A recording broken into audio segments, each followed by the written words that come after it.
Mga kabayan, mga tambay, kamusta po? Si Kamanong po, nagbabalik na naman po muli para po magkomento po sa inyo. Dito po sa Tambayan, mga kabayan. Samahan niyo po inyong lingkod, magkomentuhan po tayo. Magandang umaga po muna sa inyo, mga kabayan, tanghali, hapon, gabi at madaling araw po sa atin lahat. Sana po nasa maayos po tayong kalagayan, mga kabayan. Ito po, komentuhan po natin, mga tambay. Ito pong ating representative ng Cavite, si Representative Kiko Barsaga, mga tambay. Talagang grabe po. Grabe na po yata ang panggigipit sa kanya sa House of Representatives. Di po ba sinampahan na po siya ng kauna-unahang ethics complaint, di po ba, noong mga nakaraan? At hinihiring na po yan, di po ba? Sa pangunguna po ng grupo po nila Representative Puno, ang matandang Congressman Puno, mga tambay, di po ba? Ngayon naman po, ito naman pong grupo nila Representative Adyong, mga tambay, at ang sinasabing lakas CMD ay maghahain na naman po ng bago at karagdagang ethics complaint po, mga tambay. Talagang pong pinupuruhan po nila ang representative po ng Cavite. Ang batang-batang representative po, congressman. Bakit po? Kasi po, malinis pa po at hindi pa po kasi kurap itong bata na si Kiko Barsaga, mga kabayan. Dahil po nasasaktan po yata ang matatanda. Ang matatandang buhaya po yata sa Kongreso ay nasasaktan dahil meron po kasing bata na binabatikos po at ang tawag po sa kanila at lalong-lalo po ang tawag sa House of Representatives, ano po, mga crocodile farm. Crocodile farm daw po ang mga nahandon sa House of Representatives. Mukhang nasaktan po yata sila dahil ang tawag po ay mga buhaya. Nasa farm daw po ng mga buhaya. At ito po, pakinggan po natin si Adyong, mga tambay. At siya po nagsasalita po para po sa sinasabing bago na naman na ethics complaint po sa batang si Kiko Barsaga. The membership of Lakas are seriously contemplating on filing a ethics complaint. Kasi medyo yung accusations na ganon, allegations na ganon, it already abused his privilege of being a member of the House. Kinundena ni House Assistant Majority Leader at Lanao del Sur 1st District Representative Sia Alonto Adyong ang social media post ni Cavite 4th District Representative Kiko Barsaga. Nabanggit sa naturang post na susuportahan umano ni Congressman Adyong si Marcos kapalit ng proteksyon. Bukod dito, may iba pang aligasyon laban sa kapwa miyembro nito ng Lakas CMD. Gate ni Congressman Adyong, pagkakalat ito ng kasinungalingan. Bunsod nito, pinag-iisipan na anya ng mga miyembro ng Lakas CMD na maghain ng ethics complaint laban kay Congressman Barsaga. Definitely, the behavior is unbecoming of a parliamentarian, the action and the behavior.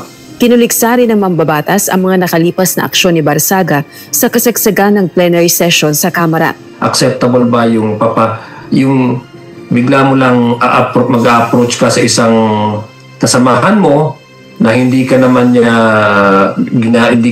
niya iniestorbo, tapos bigla mo siyang i-video, i-haras mo siya, tatanungin mo siya, ipoprovoke mo siya ng certain response na tapos naka-live ka, that's already harassment eh.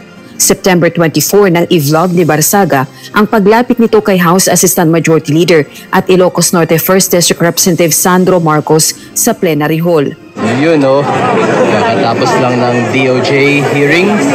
Ulitin po natin, tingnan po natin kung ano po yung sinasabi po ni Adyong, mga tambay. Ito po, videohan natin.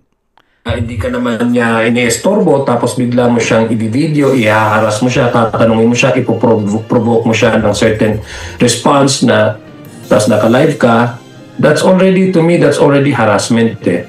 September 24 nang i-vlog ni Barsaga ang paglapit nito kay House Assistant Majority Leader at Ilocos Norte 1st District Representative Sandro Marcos sa plenary hall. Yun tapos lang ng DOJ hearing. Alam mo? Sandro Marcos. Dami natin. Yes. Good afternoon. Good afternoon, Kiko. Kumusta na yung kaso ni Tito Romualdez mo? Yung ano pala? Yes. Ayaw sumagot. Natatakot. Huwag ganyan, boss. Huwag ganyan. Nagalit na si Rep. Garin. Wala pang tugon si Congressman Barsaga sa umano'y planong panibagong ethics complaint na ihahain laban sa kanya. Bago ito, Naghain na ng reklamo laban sa kanya ang mga dating kasamahan sa National Unity Party o NUP dahil sa umani pagkakaroon nito ng hindi akmang asal bilang kongresista. Samantala, si Batangas... Nakita nyo ba mga tambay? Grabe, no? Grabe po mga tambay. Ganyan po. Kasi po, systematic po kasi doon sa Kongreso yata, mga kabayan. Nakita nyo po, yan nga po yung sinasabi ng dating Pangulong Duterte. Yang Kongreso at Senado. Ano po yan? Ano po sabi ng dating Pangulong Duterte yan?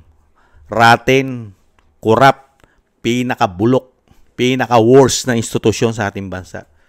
Sinabi po yan ng dating Pangulo. Pinaka-corrupt, pinaka-rotten, pinaka-bulok. Ayon po sa dating Pangulo. Di po ba? Dating Pangulo po nagsabi niyan.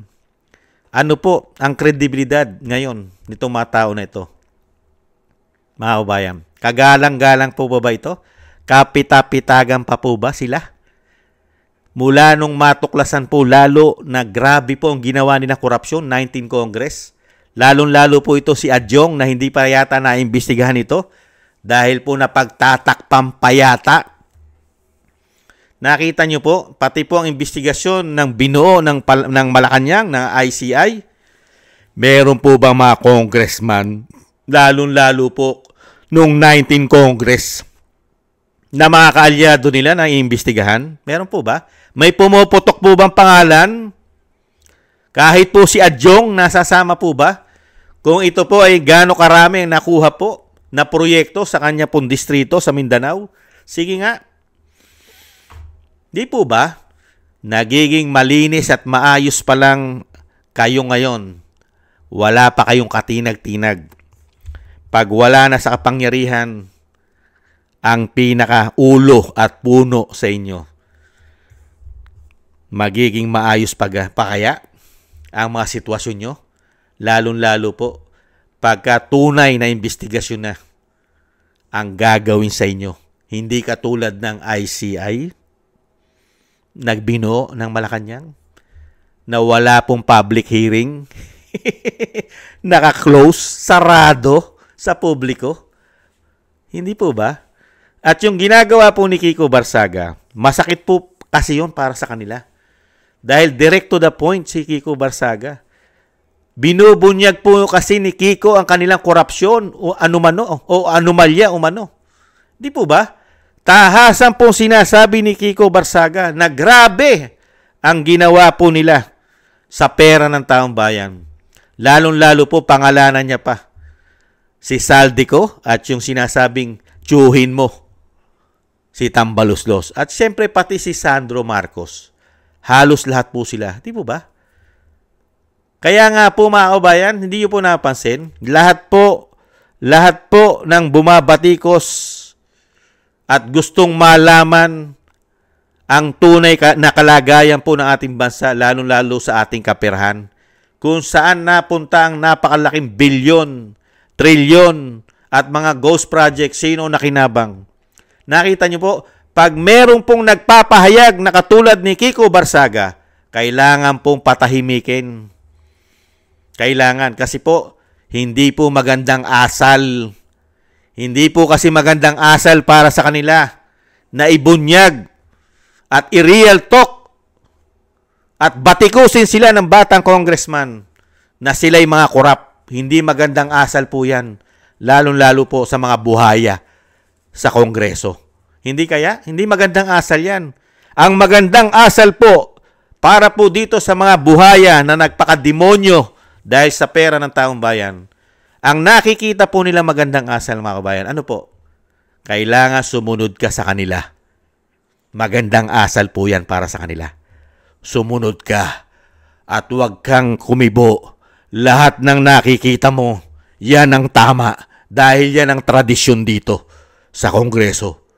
Para tumagal ka bilang congressman, 3 bagay lang ang gagawin mo sa Kongreso. Unang-una, magnanakaw ka. Pangalawa, sinungaling ka. At ang pangatlo, wag kang aamin na magnanakaw ka. Ganun po ba, mga kabayan?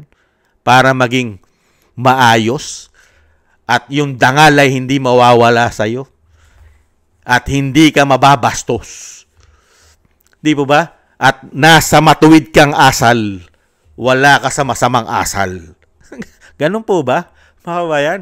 Kaya po si Kiko Barsaga, direct to the point ang ginagawa niya pong pag-atake at pagbubunyag ng ginagawa po ng Crocodile Farm sa House of Representatives. Lahat po ng matatanda at matagal na po mga buhaya umano sa ating bansa ay nagagalit at hinahampas po ngayon nila ang kanilang mga buntot para po kay Kiko Barsaga. Hinahampas po nila ng buntot. Si Kiko, palayo! Para po ito'y mawala na sa Kongreso at wala na pong babatiko sa kanila na katulad po ni Kiko Barsaga. Batang-bata at hindi pa po ito korap. At wala pa po itong issue ng pagnanakaw sa kanyang panunungkulan dahil bago pa lang po itong congressman. Kapapasok pa lang po niya itong 20 Congress. Hindi po ba? Kaya dito po hiyang-hiya po tayo kay Adjong. Napakalinis nyo, Congressman Adjong at ang inyong grupo. Lalong-lalo po ang Pangulo ng bansa na walang kinalaman sa korupsyon at napakahusay. Sinasabi nga po, siya na po ang pinakamalinis na Pangulo sa kasaysayan ng bansa dahil laging naguhugas kamay. Ayon po yan kay Anjo Iliana na isang artista. Hugas kamay. Ganyan din po ang natututunan ng mga congressman. Napakahusay maghugas kamay.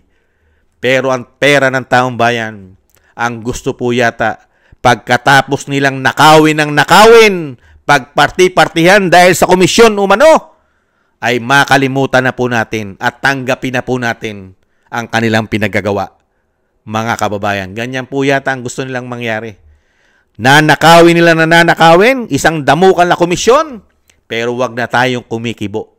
Hindi na natin kailangan kumibo at sila'y questionin dahil po mawawalan po sila ng respeto sa atin. Dahil sila po'y kapita-pitagan, mga kababayan. Kapita-pitagan itong mga tao na ito. Kaya po pinupuruhan po nila si Kiko Barsaga. Sana po hindi po sila magtagumpay. Hindi po sana magtagumpay ang mga demonyo umano na mga politiko sa ating bansa. Isang damukan na po ang mga pinagnanakaw nila umano ng mga walang kabusugan na mga buhaya sa ating bansa umano. Hindi po ba?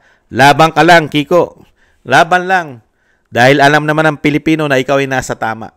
Nasa tama ka. Dahil wala kang korupsyon. Wala ka pang korupsyon, Kiko. Bago ka palang congressman. Sila, papalit-palit na po yan. Pabalik-balik. Papalitan, lahiri nila. Kung hindi asawa, anak. Hindi po ba? Sila. Kaya nga ang hamon po dyan ni dating Pangulong Duterte, buksan mo libro mo. Kaya kung ako sa iyo, Kiko, lahat ng bumabati ko sa iyo at nagsasampa ng ethics complaint, hamunin mo. Pabuksan mo libro nila. Buksan mo libro. Pabuksan mo libro ng mga tao na yan. Para malaman mo at malaman ng Pilipino kung talaga po sila ay walang itinatagong korupsyon sa napakatagal na panahon. Lalo-lalo po nung 19 Congress na sila po yan. Hindi po ba? Pabuksan mo ang libro niya, Kiko. Gayahin mo si dating Pangulong Duterte. Pabuksan mo. At malalaman mo, Kiko, kung gaano karami na ang kinita ng mga demonyong yan umano. Kung gaano nakalaki ang komisyon na kinita niyan. Hindi lang sa flood control. Meron pa mga tulay yan. May mga karsada pa yan. May mga ilaw pa yan. At kung ano na ano pa na pwedeng pagkakitaan ng mga demonyong umano na yan. Hindi po ba, mga kabayan? Laban lang, Kiko. At ang Pilipino ay nasa likod mo. Suportado ka ng majority ng Pilipino. Kung ikaw man ay matanggal nila, hindi naman po forever yan. Ang ginawa mo ay nagsakripisyo ka at syempre may kapalit naman po yan. Pag napalitan na po ang administrasyon at ikaw ay tinanggal nila, mas maganda pa ang mga susunod na mangyayari sa iyo, lalo-lalo po sa iyong political career. Hindi po ba, mga kabayan? Lalo-lalo po, pagka ang naging presidente pa ay ang ating vice president. Baka, Kiko, bigyan ka pa ng mas mataas na posisyon na ikaw mismo ang tutugis Diyan, sa tinatawag mong crocodile farm. Hindi ba, Kiko? Dahil nakita mo kung ano sila. Lahat sila. Hindi ba, Kiko? Kaya mas mainam yan. Huwag kang matakot. Dahil ikaw ay nasa tama. Ang pinaglalaban mo ay tama. Darating ang panahon. Inuusig ka nila ngayon, Kiko. Pagdating ng tamang panahon mo, ikaw naman ang uusig sa kanila isa-isa para yung korupsyon ay maibuyang-yang mo at mabawi mo sana sa pagdating ng panahon ang mga ninakaw nila. Isuka nila at ibalik sa taong bayan. Hindi po ba, mga kabayan? Suportahan po natin, mga tambay, hanggat maaari. Magpahayag po tayo ng magpahayag ng suporta. Katulad po na inyong lingkod, si Kamanong, ang suporta po na magagawa ko po ay ang pagbatikos po sa mali. At ang tama ay dapat pong suportahan. Ang mali ay dapat pong batikusin at kundinahin. Hindi po ba, mga kabayan? Maraming salamat po, mga tambay, sa nakagusto po ng ating tambayang mga kabayan sa YouTube at TikTok. At ganoon din po sa mga subscribers po natin. Thank you po sa inyo. Mabuhay po kayo. At sa mga nagbibigay po ng tulong at biyaya, maraming salamat din po sa inyo, mga kabayan. At syempre po, mga kabayan, yung ating dasal at panalangin ay sana po pagsamasamahin po natin, mga kabayan, na maingatan po ang pamilya Duterte, ang ating Vice President at ang dating Pangulong Duterte, na sila po'y maingatan sa kapahamakan. At madugtungan pa po sana ang buhay at kalakasan ng ating dating Pangulo, mga kababayan. At syempre po, magdasal din po tayo, mga kababayan, na tayo po'y maingatan at ang ating buong sambayanan. Thank you po, mga kababayan. Tiis-tiis lang po. Kailangan po natin magtiis. Hindi naman po sila forever dyan, mga kababayan. Sa muli po, ingat po tayo. Bye-bye!